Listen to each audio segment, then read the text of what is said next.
Hi, greetings everyone. It's a great pleasure having to meet you wherever you're watching from or wherever we are having to get to meet ourselves from. So I'm Goswill Itim. I describe myself as a good governance advocate while at the same time striving on an entrepreneurship journey, basically. So thank you very much. So the purpose of actually making this video is not to actually condemn the government, is not to tell the government, oh, you've done so bad, as the case may be. But I believe the purpose of this video is actually to draw the attentions of the government to a lot of things, is to also draw the attention to the government as to how we can, actually fix certain things in the country. So I believe that even as a government, it doesn't mean that they know it all. So it's the citizens, it's the contributions of the citizens that will promote the advancement of the government. So I personally, I am an advocate of good governance. So I have been working on building some sort of a movement that is focused on, raising a young generation of next Africans who wish to be represented well, who also wish to contribute tremendously to community progress and to the growth of the government generally. So first, I want to talk about some few things within this video. I want to talk about the state of our communities. I want to talk about the key aspect with which I feel there are a certain level of negligence on. So this does not indelibly mean that I am actually like discrediting the efforts of those who are actually in power or those who are doing one thing or the other to contribute to national progress. So first, I I wouldn't want to compare Nigeria to any country because yes, we have more than enough for us to be compared with countries out there. We have enough people, we have enough resources in terms of lands, we have so many other things out there. So I don't want to compare Nigeria to any country. But here are some few suggestions and some few things with which I have seen that has gone very wrong. So basically, I would begin from my state, that is Akwa Ibom State, where I come from. So, and I would set up some few bit of analysis about some core stuffs, and then I would also talk about some other neglected areas with which I feel the government should get more involved in. So first, particularly from my state, so I'm from Akwa Ibom, and I'm actually from a part of Akwa Ibom that is called, I'm from Esit-Eket. If you are from Akwa Ibom, you get to know some few places. So, I want to draw a bit of attention. So, in Akwa Ibom, for quite some time now, has been one of the highest oil producing states.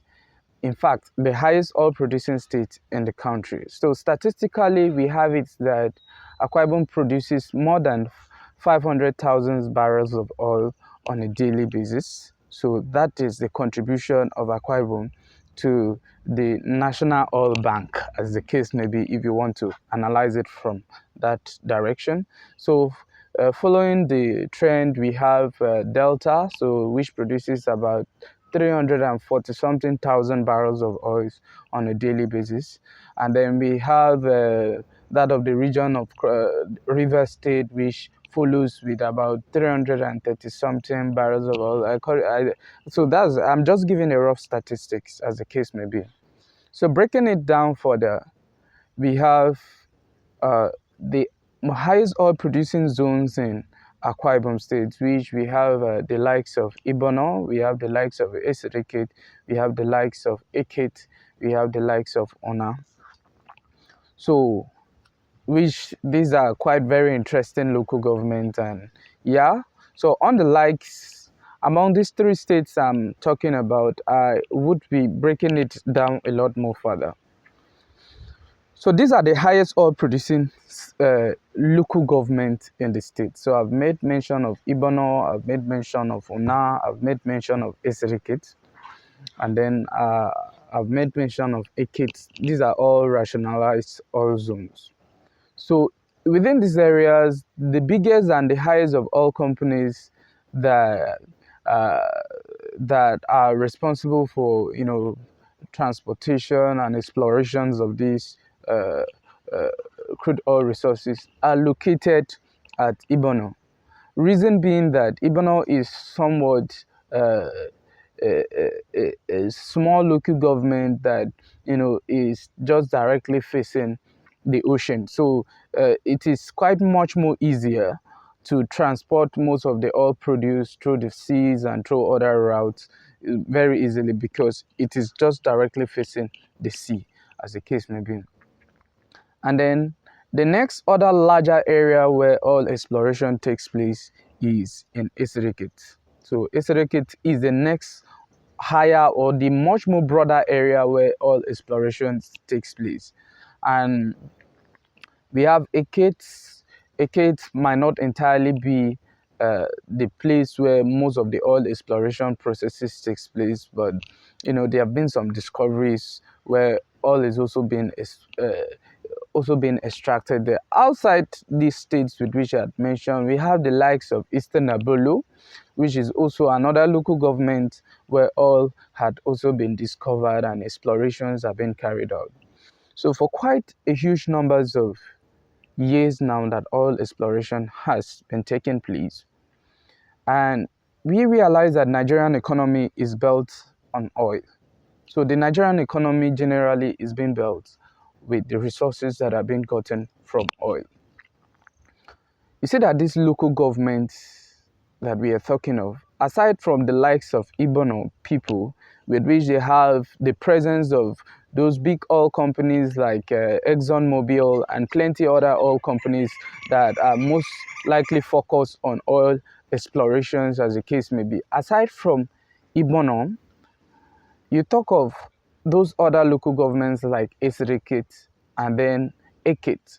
You cannot really brag of any standard government infrastructures in these states, as I'm talking about.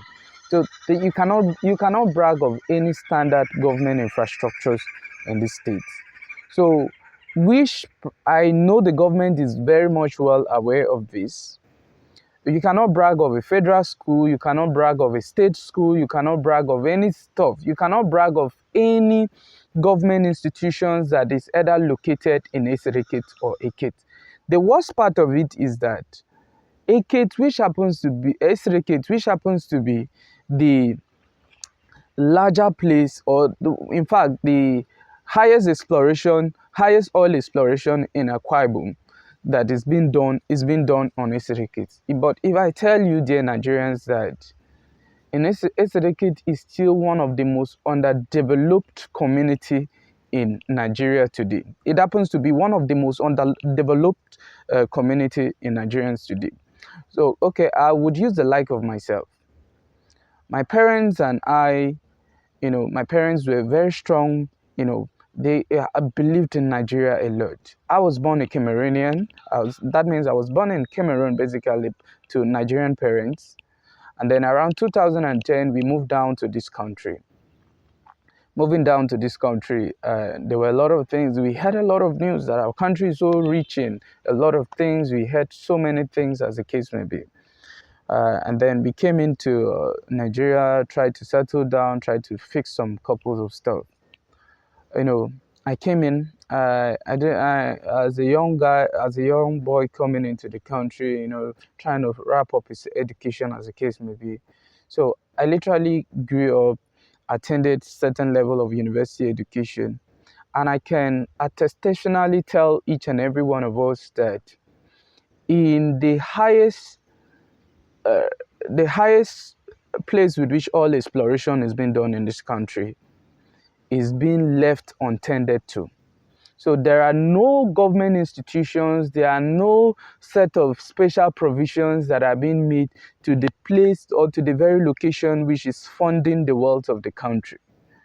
So I'm saying this to the public, and I'm actually passing this information to the public just to tip off the government. Do they really know that this is happening?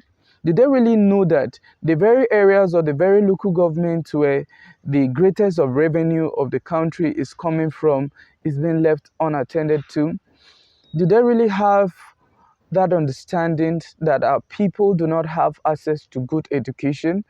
Do they really have that understanding that the people of the community where oil explorations is being done on a consistent basis, the largest oil exploration sites in Nigeria do not have their children covered in there are no corporate organizational corporate responsibilities to the society being directed to these people.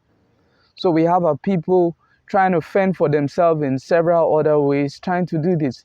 We're not telling the government to come hand over money to each and every single individuals within the community there.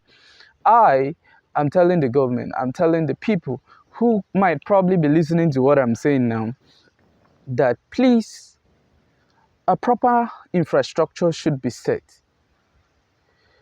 It shouldn't be that oil is being explored from this particular region and you neglect the entire development of that region or the entire development of the people of that region, and you are focusing the resources on developing a lot of other structures as the case may be. But it is a huge attention.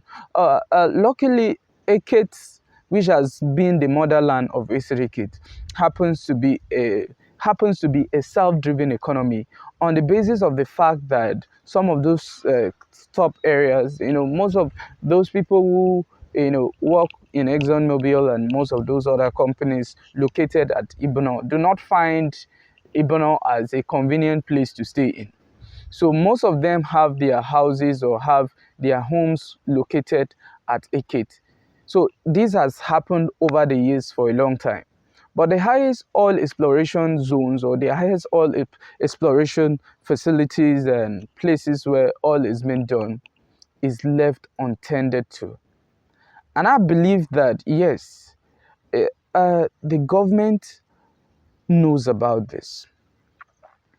Even the fact that I also believe that the fact that one knows about a thing might not necessarily mean that, okay, it has, they are immediately going to attend to it. So I'm giving out a call and I am crying to the state government, I'm crying to the federal government, as the case may be, to actually do something for these people. God so kind, through the struggles of my parents, through the struggles of my people, I was able to go to school. So I attended the University of Nigeria in Nsukka. My parents made every bit of effort. They pushed on in fact, they did everything possible to make sure that I'm able to go to school and then come out there. So I came out, I graduated from school, and then I was able to find a way for myself on how to survive as a citizen of this country, irrespective of the difficulties that exist within the country.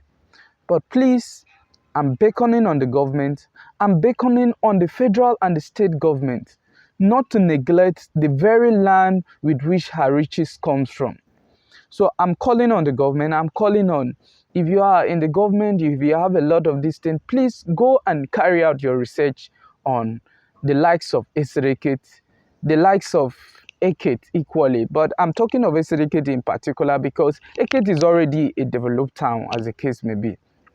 But yet, it still lacks major funding towards education and certain other kind of activities that would ensure that the people lives well. And then, aside from that, Eket, as one of the major cities in the country, lacks any sort of standard government infrastructure. Can you believe that one of the most leading states in the country does not have any government established institution, any standard government established institution that is piloting affairs in the likes of universities, in the likes of skill development centers, in the likes of one thing or the other that is established by the government that is promoting the growth of the people. So please, I'm speaking from the bottom of my heart that the likes of people in Esit-Eket should be attended to. The likes of people in Eket should be attended to. I've lived there. My people lived there. You know, I've lived in both Eket. I've lived in several places by God's grace. First, I made mention of the fact that I did most of my basic education in Cameroon, and then I came down to Nigeria here. I stayed in Akwa Ibom for a while. I moved over from Akwa Ibom and I went to school in the east.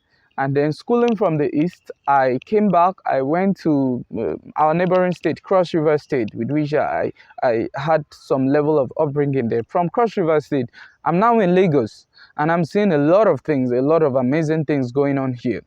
So please, I call on the government, I call on the people. If you feel you have a voice, please redirect it to these people. Thank you.